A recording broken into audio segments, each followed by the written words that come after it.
locked into the Saturday Night Sweat, the home of Circa Survivor updates, picks, and all-around strategy. Buy, sell, and swap your entries at survivorsweat.com. Are you still alive?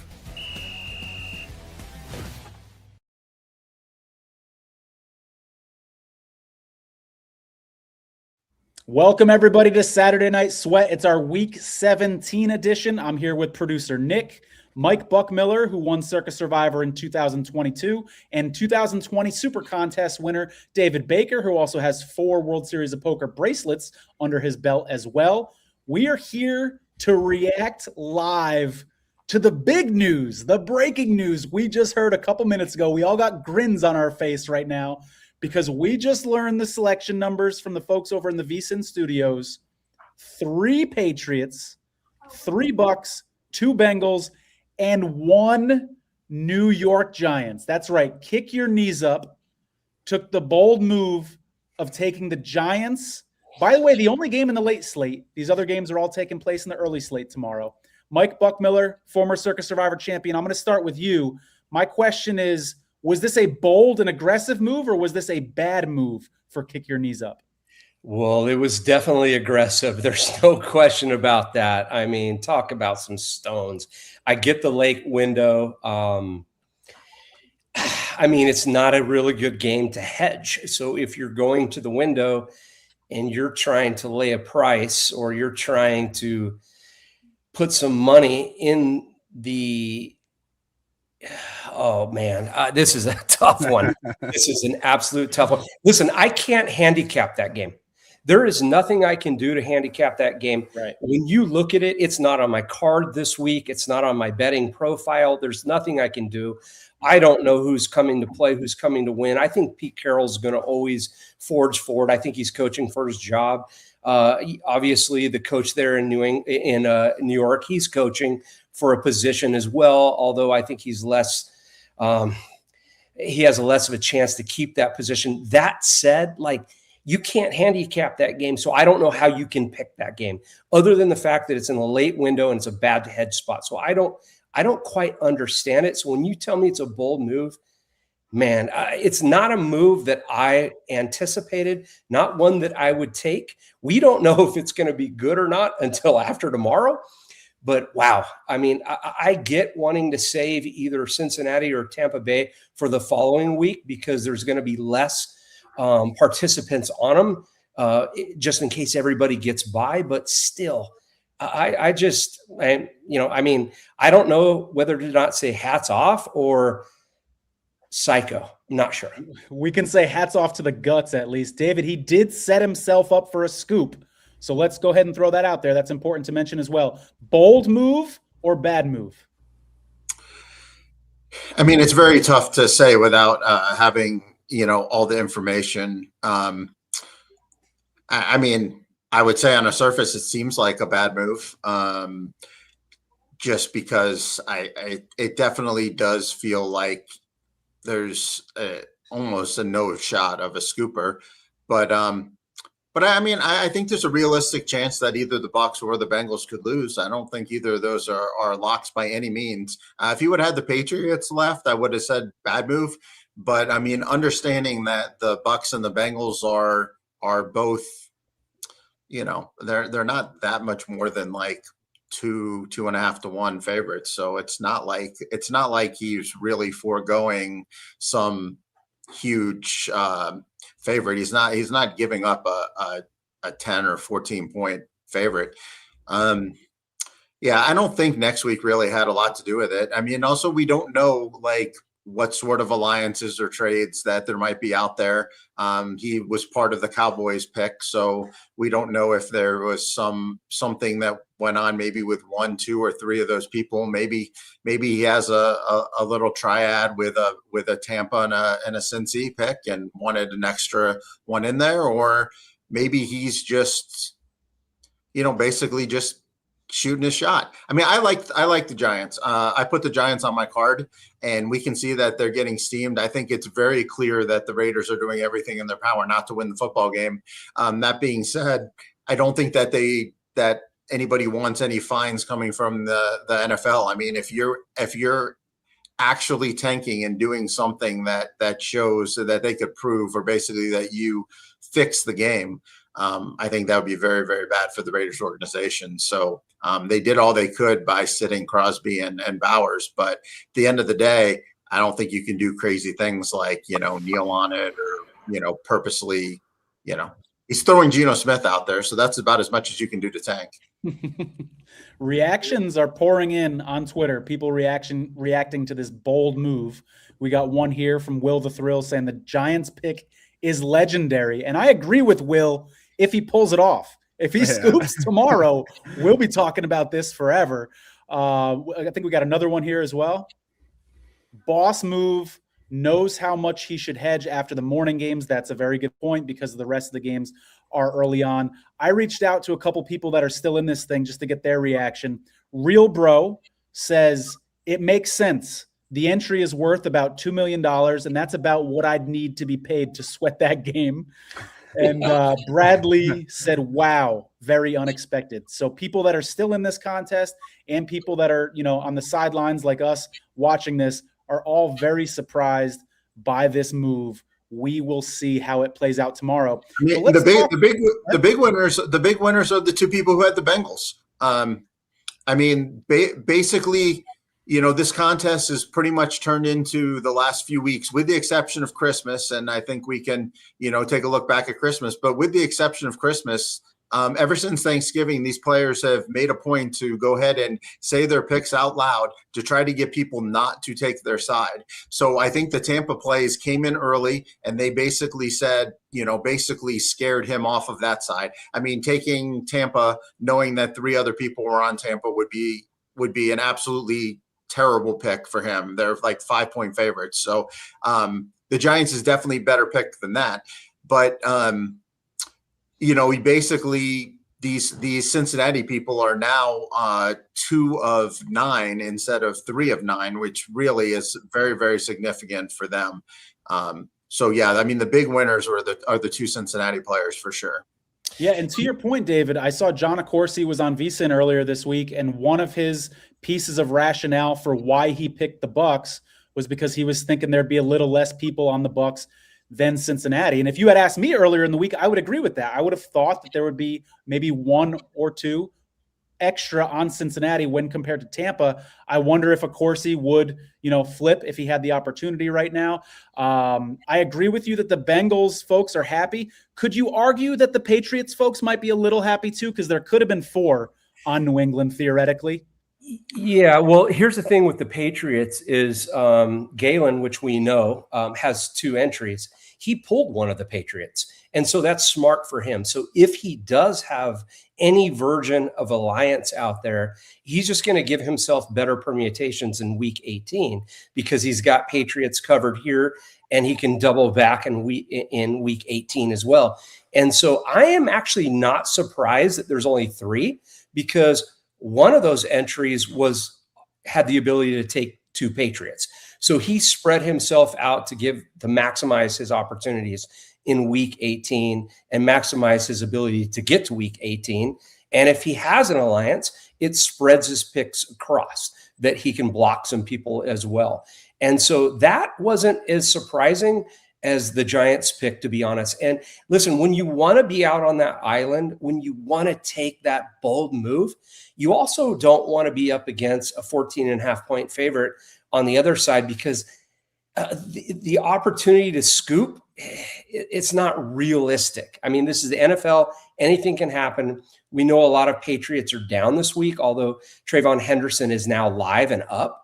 But when you want to take that spot away from the group, you also want to have a realistic chance that you can scoop this thing. And I think we're going to find week 18. We're going to find multiple peoples there. But yeah, if you're Galen at this point and you have a Cincinnati, which only has a couple on them, and you have a Patriot, obviously you have the Patriots for week 18 as well, if you can get through with the Cincinnati pick as well. You're muted, Tony. Tony, you are Sorry muted. about that. My bad, guys. I don't have my headset today, so I muted it, so there wasn't feedback. What I was saying was, for people who are unfamiliar with Galen, when we mention that name, he's the owner of the Gary and Dylan entries, Dylan A and Gary W. Just FYI on that detail there. Guys, let's look back to Christmas, because that was pretty wild in and of itself. We lost one. We went into Christmas with 10. We're down to 9. One went down on the Commanders. 4 advance with Max Brosmer and the Vikings. Max Brosmer, who looked terrible and threw 4 interceptions 2 weeks before that. People trusted him, and I'm not going to give him credit for that win because he didn't look very good, but that Vikings defense came through. What was your reaction to the Christmas decisions and the way that it all played out? We'll start with you, Mike. Yeah, I mean, once we saw the reveal right off the bat, I was like, what a sick spot, for CP3 picks to be on the Bengals. I mean, I thought he won the morning. Obviously, he didn't win the day. We were in a thread as well. Congratulations. He had the opportunity to scoop the whole thing. I thought the game was going to be a lot closer than the spread, and it was. They had their opportunities. But it also brought to light to me, like, so many people moving to the Vikings. It kind of a little red flag that there may have been some discussions behind the scenes, because, we had talked for a long time about 2 different tranches. You had the Dallas side and the quote unquote Commanders / Viking side. And the Vikings had the best win probability to get through. And the fact that Galen put both of his on there and didn't maximize his opportunity to survive, he, by spreading his picks, made me believe that maybe there had been some conversations. I don't know of anything, to be honest, but, I'm not saying anything against it, for it, whatever. It just seemed at that point that maybe there were some conversations, or, just maybe he had both Patriots and he felt it was his best way to get to week 18, and he wanted to go that route. So, nobody knows, and to each his own, but it just felt like something was a little off. And just to clarify, if conversations like that did take place, if deals did take place behind the scenes, that's not against the rules. That is okay to do. David, what was your reaction to the Christmas slate? Yeah, I mean, obviously there was most likely something that transpired amongst them, which is fine. I mean, it just basically goes to show that there is value in getting out there and getting ahead of the cycle, and putting your name out there and letting people know that you're attached to certain entries, because you might have an opportunity to, align with other entries that may have divergent paths as you. So yeah, I mean, it's there was always going to be a division of teams that needed the Cowboys to win and teams that needed an underdog to win. And we don't know whether some of those Cowboy entries decided to do some sort of deal, and we don't know if some of the people on the other side did.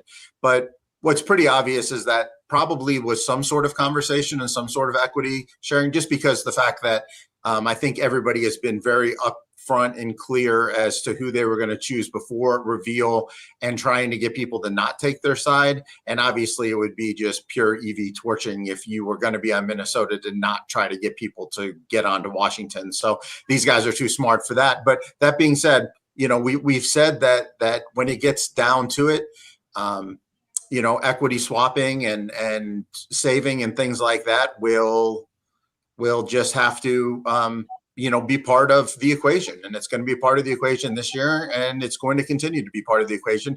And good on Circa and good on these people for not limiting that, because as soon as you make it taboo where you're not allowed to do that, that's where nefarious things happen. And in this situation, we all know that the people who were very much incentivized to be on Minnesota versus Washington.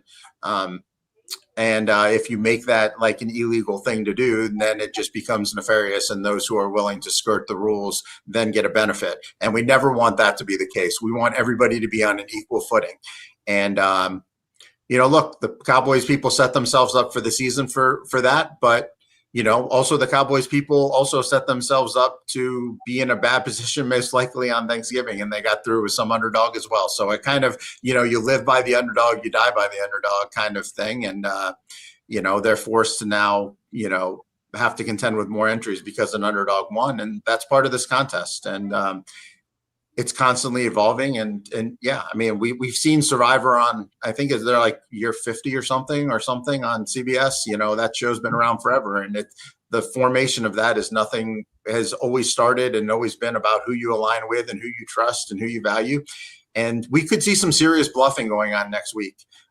Next week, when there's not a lot of big lines and there's nobody to save for future, it's going to be really interesting to who tries to get on an island and who bluffs. I mean, we obviously know the Jacksonville and the Patriots people will be alone, but there's 7 other entries potentially that could have to,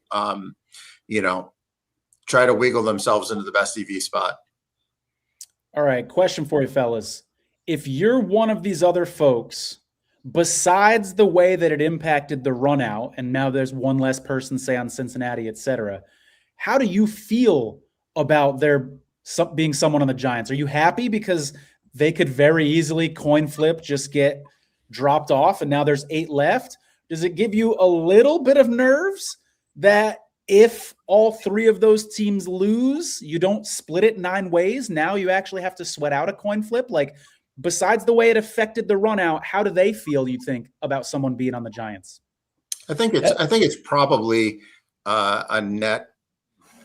I mean, for the Tampa players, it's definitely. I mean, for the Cincinnati players, it's a positive. I think for the Tampa players, it's probably, I don't know, probably a negative. I don't know. I mean, I think that there's, you'd rather just have to have one loss to lose. But I mean, I don't know. I guess there's a extra chance that you get that extra $2 million in equity gets to be divided, more ways. So what do you pick up if they lose? I mean, you pick up another 200,000 and there's about, let's just say, a 40% chance that happens. So you've probably picked up like 80K in equity. I don't know if that's the right way to do it math wise, but that would be my quick way of thinking that you probably gained a little bit there. Yeah, I think it's a great question because I think you can argue on both sides of that coin. It's another part of the parlay, if you will, to get there. But yeah, I mean, I guess I'd rather tell you after the morning games, but to that end, wow, I don't know. I guess I would like it, but maybe I wouldn't. I'm not sure. I don't know if I can answer that. I don't know if I can give the best answer, and I don't think there is a one answer fit all.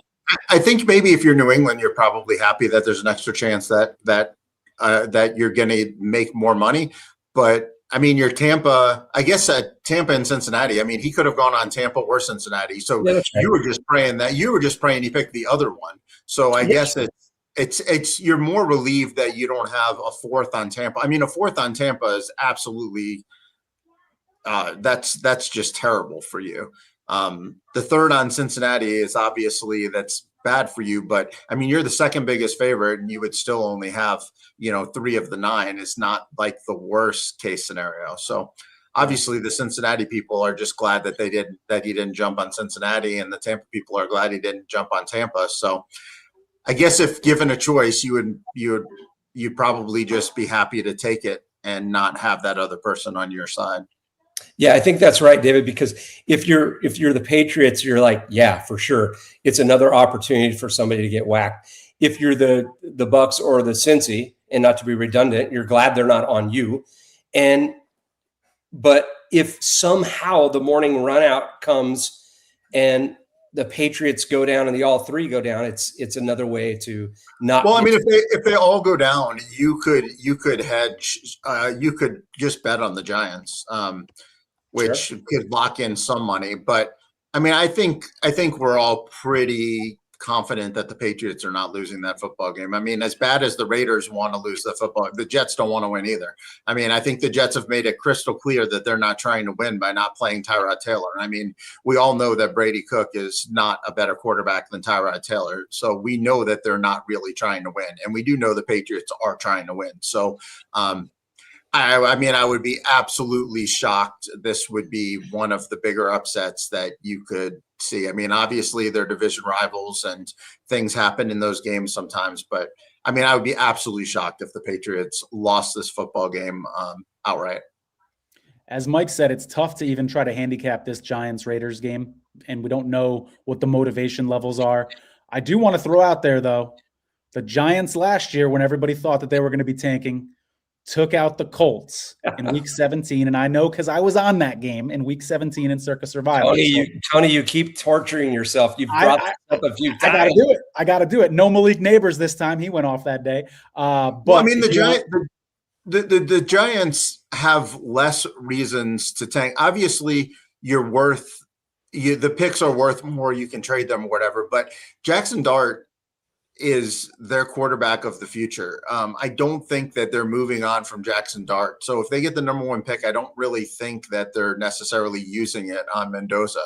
Obviously they could trade that and go down to 2 or whatever. And Kafka's fighting for a job, whether it's for a head coaching job today, whether it's head coaching job in a year from now or 2 years from now. He's also coaching to get to be an offensive coordinator again.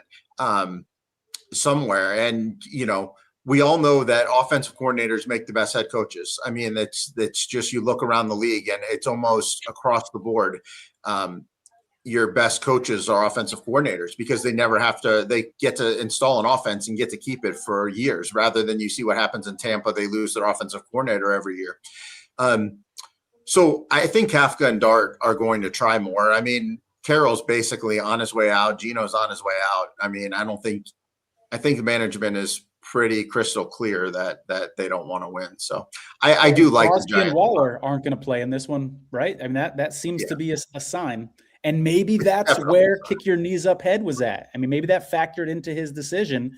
Is he sort of making an assumption that the Raiders are tanking? I don't know. I mean, the real question would have been like if this Packers-Ravens game would have been earlier today, and if Baltimore wins, would he have now played Pittsburgh? Because now Pittsburgh has to try versus Cleveland, whereas, assuming that Baltimore lost, then Pittsburgh doesn't quite have to try in that game. They don't care. They might rest Rodgers, all the other stuff down the line. But yeah, just because of the deadlines. I mean, he may have been forced to put this selection in. David, I'm glad you made that last point because it reminded me of something. I do want to point out that the Texans' win today was really important for Real Bro, because Real Bro is the only entry that has the Jaguars left for Week 18. And because the Texans won, it puts a little extra heat on the Jaguars. And theoretically, their motivation is going to be higher. They're not going to be resting guys Week 18 as well. So that was a big, big, big win for them indirectly in Circa Survivor today.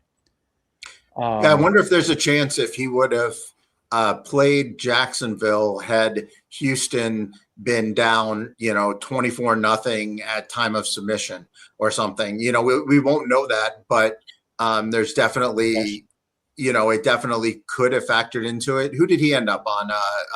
He's on Cincinnati.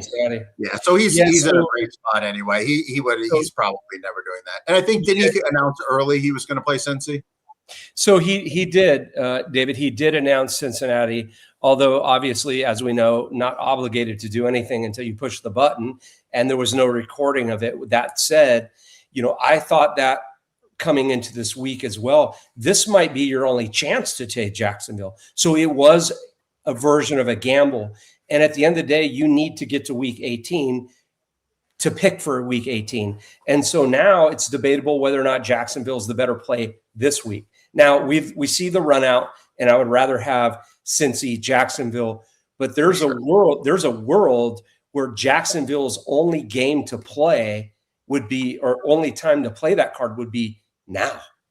And if the Texans would have lost that game, it's play them now. Week 18, they're now a wild card and off the board possibly. Yeah, good stuff. Producer Nick, if you can pull up the Circa graphic again with the selections. I want to ask you guys which team is the most likely to go down, and you can't say the Giants. So we're going to take the Giants out of it. Of those other three, Bengals, Bucks, or Patriots, who's most likely to fall? I mean, I think it's the Bucks. I mean, the Bucks have played absolutely terrible football for 2 months, and do I believe in Quinn Ayers? Probably not, but I do know that for the most part, the Dolphins have fought for a majority of the year that they've been out of it. They also do have playmakers that have explosive play capability in Achane and Waddle. So I think that, and they're at home. I believe Cincy's at home and the Bucks are on the road. Correct. So, you have a road game, and I could see the Bucks falling flat there. I would definitely, if given the choice between the two, I would much rather play the Bengals. And especially now that you've seen that only 2 are on the Bengals, just taking out this week, that's going to put a heavy emphasis on Bengals plays next week, because I think they're the most available team at the highest projected point spread. So, I really think that the Bengals there, that just makes a lot of sense, because you don't want to play them next week. So having them this week is a double plus. Mike, the Giants have lost 9 straight. The Bucks have lost 6 of their last 7, and the Bengals have lost 6 of their last 8. And those are 6 of the 9 selections in Circa Survivor with $18.7 million on the line. Are you asking me to make a deal? Yeah, I'll make a save. Let's make a save. This is lunacy. This is unbelievable. And if anybody outside the Patriots right now think they're in a great spot, I don't care. I would like to, be devil's advocate and say, it's the Bengals that are more the ups. Listen, if you told me the Bengals lose tomorrow and the Bucks lose tomorrow, I'm not surprised at all. Get your McBride. If you didn't get them early in the week, get all your McBride, props up. The Bengals are the worst in the NFL versus the tight end. And I'll tell you what, Brissett and those guys, they are fighting. They're not giving up. Wilson, McBride, Brissett. It's going to be – the Bengals aren't stopping anybody. Yes, they're definitely favored.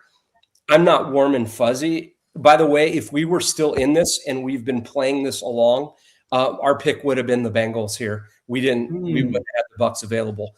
It would either – we didn't have the Patriots either, and it definitely wouldn't be the Giants. I'll tell you that. And so, they're both on upset alert for sure tomorrow. I mean, just looking at this graphic, I mean, the 2 Bengals picks, they're in just such a great spot. Not only do they have the second biggest favorite this week, but they're going to have the 2 biggest favorites on an island next week. The Gary and Real Bro entries, they are significantly better than every other entry out there. I understand that Dylan, Juicy, and Pardsy have better win odds this week, but if you're just parlaying the 2 win odds, let's take deals out of it. Let's take hedging. Let's take everything out of it. What 2-team parlay is most likely to win? I would say that the Real Bro Gary entry has the best path to victory, have the best paths to ensuring a piece of the pie. Oh yeah, and Gary's going to flip next week and have the Patriots, and on his other entry he'll have the Bengals. So he's going to have everybody locked up. So if he has any alliance or deal out there, or even if he doesn't, he's sitting pretty. The Jags are the only people that can spoil everybody. Real Bro can spoil everybody, because there can be a run out of losses. And Real Boy Bro can be, top dog and take home $18.7 million. Other than that, it's going to be a split. To your point earlier, I just looked it up. The Bengals against tight ends this year, they allow 90.8 yards per game and 1 touchdown per game. Next worst is the Colts at 70 yards per game. So they give up 20 more yards per game to tight ends than any other defense. We talk about Real Bro and Guerrier being in the driver's seat. Guys, if you had asked me before Christmas who was in the driver's seat, I would have said Juicy K. They were the only people that had Dallas and New England. So if everybody had stayed on Washington like we thought was going to happen, there was a scenario where Juicy K was the only entry with New England for this week. Instead, people jump over to the Vikings, they survive, and now we see a crowded Patriots Island with 3 instead of 1. So that was a rough blow to them when those people on the Vikings got by, not just because there's 9 people left still instead of 5 or 6, but also because their Patriots entry has a little less value now at this point. Who's Juicy K's best play in week 18? The Eagles? Do we have that information, Nick? Let me look that up. That's a great question. I can real quick while you guys are talking, yeah. While I look, go ahead. I think it's another thing to say, Juicy has been one of the people that has not come forward. I don't think they've made any pick public, and I don't think they've put their name out there. Now, maybe behind the scenes, they know some of the other entries, or maybe they have a piece of couple entries, or maybe there's something going on. We don't know what's going on, but I think it does say that it does kind of show some of these other entries have been more forthright with where they've been going, the paths that they have, and maybe seeking out people that have different paths that they have, or something that might be mutually beneficial, where Juicy K has kind of stayed undercover, and that's fine. And it's definitely a way to do it. But, maybe, there might be some paths for him to look back, or when we're looking back, because this is a big learning game for me. I haven't won it like Mike.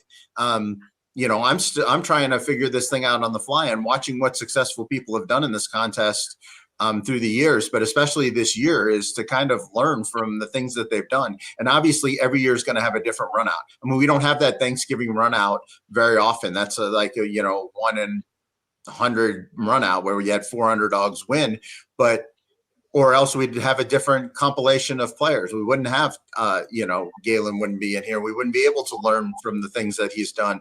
But it's really interesting to me just to kind of see the people who have been very upfront and been forward talking with us, and you especially, Tony. I know you've been at the forefront of bringing people on and out of the closet from a standpoint in this contest.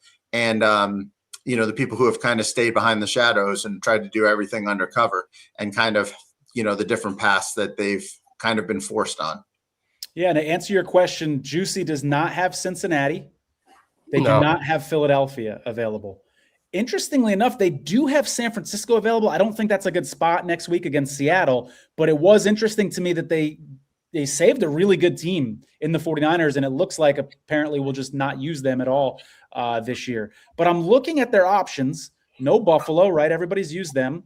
Double check me on this, guys. Everybody's used the Rams. Everybody's used the Eagles. I know they don't have Jacksonville. I'm just used New England. Right now. I quickly went through. The Raiders are their best option. Really? Wow. Okay. Wow. Yeah, Raiders. Wow. So, I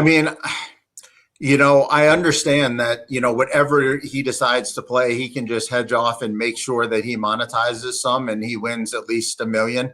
There's got to be some favorite that he has,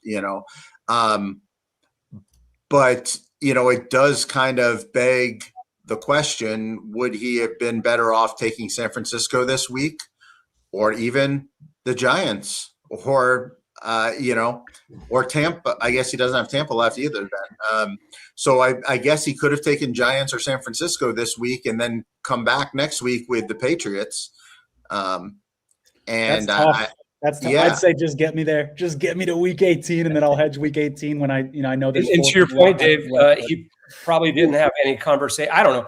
This gentleman might not be on social media. We have no idea. But when you have Dallas and the Patriots, you feel like you don't need any conversations. You don't know what's going on out there. Have no idea. And I don't know what he took in week 15. No clue. I'd have to look back. But, and to your point, to each his own, you don't need to do that to win this contest. You can win it outright. And I don't think anybody's going to block him on the Raiders in week 18. He can just take this whole damn thing out. Who knows? Mike, he does have Atlanta available as well, which arguably, better than the Raiders in that spot. But I think those are probably the two best spots there. Atlanta, who plays the Saints, by the way. I think at that point, no matter who he takes, he's just better off just taking whoever the biggest favorite is, so he can hedge and have like the cleanest hedge. But that's where, you may have somebody blocking, and this would be a time where it might be in his best interest to make sure to stay in the shadows, because he doesn't want, somebody else to come in and block him, where he can be alone on that, because you're able to hedge a lot cleaner if you're by yourself. So also the time slots will matter. We know that the Raiders are going to play on the West Coast, whereas Atlanta's going to play on the East Coast. So most likely that Raiders game will be a late game. He also might have Pittsburgh available, where maybe Pittsburgh versus Baltimore. If there's no Lamar, if the game matters to Pittsburgh, maybe that's a spot he could take. But yeah, it's going to be very interesting to see what he does in that spot, assuming that he gets there, and we all do, because we think the Patriots are going to win. And if the Giants win, guys, don't you feel like what happens in week 18 is completely unpredictable for Kick Your Knees Up? Because he's already proven, I have big cojones and I'm willing to make a very aggressive move to try to scoop this thing. So he's a complete wild card if he gets by this week. So I assume that's somebody that you haven't talked to yet, Tony. Correct. Are the only two people you haven't talked to Kick Your Knees Up and Juicy K? I will not answer that question. Oh, okay. There's, yeah. Okay. I meant more publicly, but that's okay. We all watch your pod and your stuff, and you do great work out there. And I know that a lot of these guys have been on there. So, yeah. And some of them have been on this show as well. Indeed. Mike, what were you going to say? No, you've done a fantastic job, Tony, of communicating with everybody. And that was part of our reason for even starting our pod and Survivor Sweat pod in the first place is in 2022 when we made our run. We were out looking for content, trying to reach out to people. I mean, listen, we love to gamble. We're all in this to gamble and to have fun. But when you start flipping coins for millions of dollars, we were trying to make a save. We were trying to do something to secure money for people that made it down to the final 3, the final 4, and play out the rest. We always valued the integrity of the contest. We never went out and ever mentioned whether or not we made a save or any of that. We played it out in the public. We made that known, and we were trying to win it outright. But at the end of the day, we were willing to make small saves.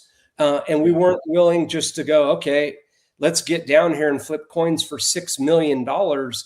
We know that we have a pretty good idea who we think are going to win from week to week. Yeah. Overall NFL, we watch the NFL. We don't know. Stuff happens. We've seen 14-point favorites lose outright. And that's just the nature of this. They're all professionals, and football is a game of matchups. And so, yeah, people feel like they have a better position in the contest, and they have every right to play this out because, hey, it's a winner take all. And we all knew what we were signing up for. And if we had to do and play it out all the way, we would have done it. And we did do it. But we're also willing to make a save and play out for the rest of it.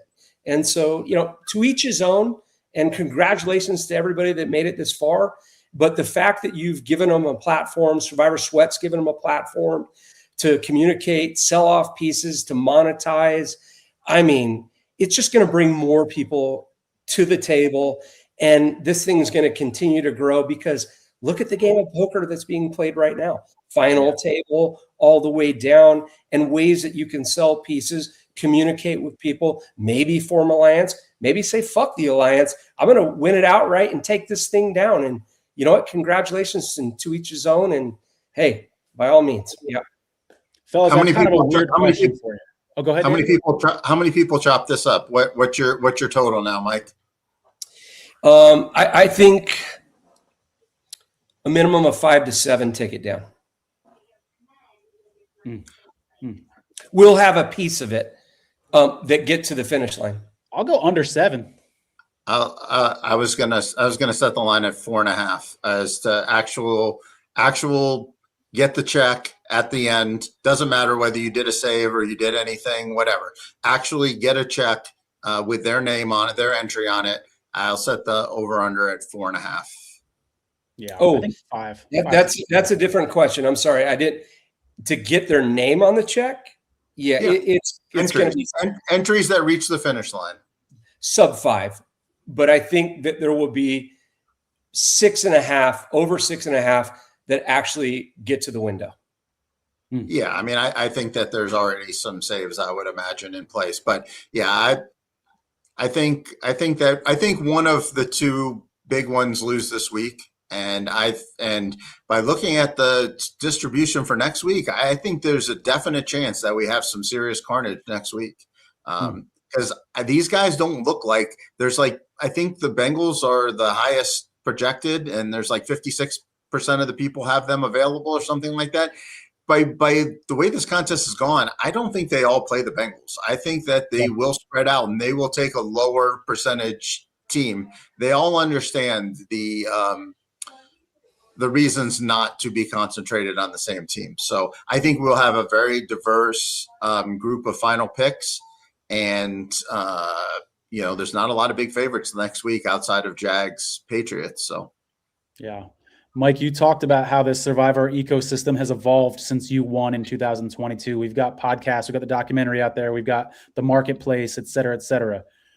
Let's glimpse into the future. Tell me if you guys think this is crazy. We have these prediction market websites. If you've been on one lately, you can bet on anything. How many cases of the measles will there be in the US? What will the temperature in New York City be today? Why not a prediction market for who wins Circa Survivor? Could that happen in our future? I like it. I think it's fantastic. Anything that can bring more people to the table. And of course, I mean, there have been a lot of people on social media and different personalities that are now involved in this contest. It's like betting who's going to win the main event of the WSOP. We're going to pick somebody like David Baker. We're going to pick somebody like Daniel Negreanu, Phil Hellmuth, Phil Ivey, people that we know. And then there's always going to be a dark horse that's going to come out of nowhere. And the more people involved, these prediction markets are fantastic. Anything to bring more people to the contest. And as you can tell, we have a passion for this. This has been like we have been a part of this, whether as a contestant or just following this contest from afar and talking to people that are still in it. Like it's just become, a part of who we are and what we do. And I just think those things are fantastic. I love them. And I would love to take flyers and bet on individual teams and people just to see if they can find. So I could put something on C3 picks to see if they can get it there next year and so on and so forth. You're rooting with them. Absolutely. Yeah, Here's one more glimpse into the future. This is an idea I thought of. How about a Hard Knocks style reality show where the action gets done Monday night and wraps up the week. And then by Thursday or Friday, we've already got a video recapping the action the following week. How about that one? That'd be great for sure. I would love it. I like it. I'd just like to say anybody who's tuning in right now and is tuned in throughout the year, Tony, Nick, Mike, myself, and all the other guests that we've had on throughout the year. This is kind of a project that we all started out of our love for this contest. And, it's not monetized. We do it because we love it. We give up our Saturday nights. And so if you do like it and you do like the content, please subscribe, please, do all the things. use Survivor Sweat for, proxy and marketplace and things in the future years, and, follow Last Men Pod and all the good stuff that we do. We're out here just doing it for our love of the game, hoping to grow this fun, interesting platform that we have and this contest that we love. So, thanks to you guys for giving up your Saturday nights, and to all the people who've watched throughout the year. Yeah, absolutely. I remember off of week one, or even prior to the contest, envisioning people being here tonight that are still in the contest, whether it was Grandissimo or the main, to come up here and you pour their emotions in and discuss like where they landed and why they landed it, and the whole season. Like, what was the game that, week 5, because we'll never know, but week 5, there was a field goal at the buzzer that got you here. Those type of things I never myself again envisioned, I always hope, but envision being down week 15, week 16 and busting. That was just added pleasure. But I just wanted to be in the community and see the real life drama, because I've been there at week 18 and I plan to be there at week 18 again at Survivor, and to see people like the Meatballs win it, and people just cheer and pour champagne, and just the emotions, because again, to win it once, like, it was so surreal. And to be around friends and family, and just to think that you won something. And, I'm sure like somebody like David, when he wins the WSOP and gets that bracelet, I mean, the first person, he's probably looking around saying, who can I share this with? My wife, my friends, everybody that like supports me. And so we try to bring this platform for everybody, Survivor Sweat, Tony, Last Man Standing, everybody, to come on here. And like, this is a joyous time to celebrate, whether you win, don't win, whatnot, but to be here. You might think you're going to get here again. You may never. And so if you have a chance to come on here and just explain and express, your path and all the emotions and the people that support you, man, like, reach out to us for sure. Yeah. Well said, Mike. Well said for sure.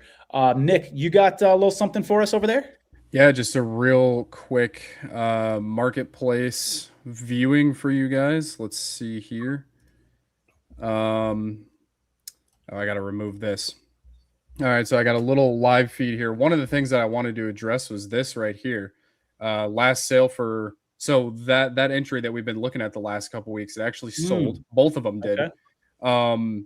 We always get questions throughout the season, and it's like, oh, does the Survivor Sweat marketplace ever taper off? The answer is no. We'll probably be selling, stuff on this website until Sunday morning, week 18, like James said a couple weeks ago. So I thought that was pretty cool, just as a little update. And then I also really liked this. This was the first time we saw any of our new playoff contests that we're running on here on Survivor Sweat.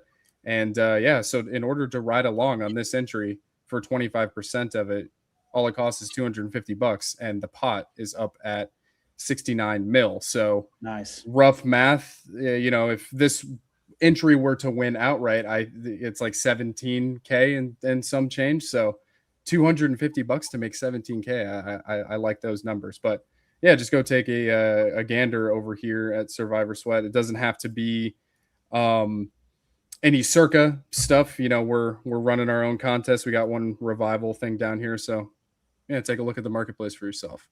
Good stuff, Nick. And speaking of the marketplace, guys, and by the way, you can go to the YouTube description to get details about the marketplace if you want to check it out. Yep. But I talked to a gentleman earlier this week. Check this out. He Thanksgiving Thursday morning bought 10% of one of these 9 entries on the marketplace. He's since sold 1%. He's got 9% left. I won't say which entry it is, but he's got 9% left. He's riding along. Can you imagine his thrill on Thursday? Good for that guy. From what was it, 900, 700 down to 49? And can you imagine he opens up the app and he finds out the New York Giants? Yeah, that's what I was going to say. He's going to go, damn it. I have no idea what entry it was. Just saying, that would be kind of funny. You're just kind of like, all of a sudden, you're like, all right, let's go Jackson Dart. And then, Exactly. The thing is, like, not only is that one guy sweating it, but now the whole contest has to sweat that game because you 100%. just all of a sudden have a pretty healthy bet on the Raiders unless you're the one guy who has the Giants. Yeah. Absolutely. It's going to be fascinating to watch. And I'll say it again, that's the only game in the late slate tomorrow. The 8 other entries are in the early slate. It's going to be a fun day of football watching tomorrow. Best of luck to everybody that's still alive in Circa Survivor. We'll see you here next week, our last show of the season. We'll see you on Saturday Night Sweat a week from today. Take care. Good luck, everyone.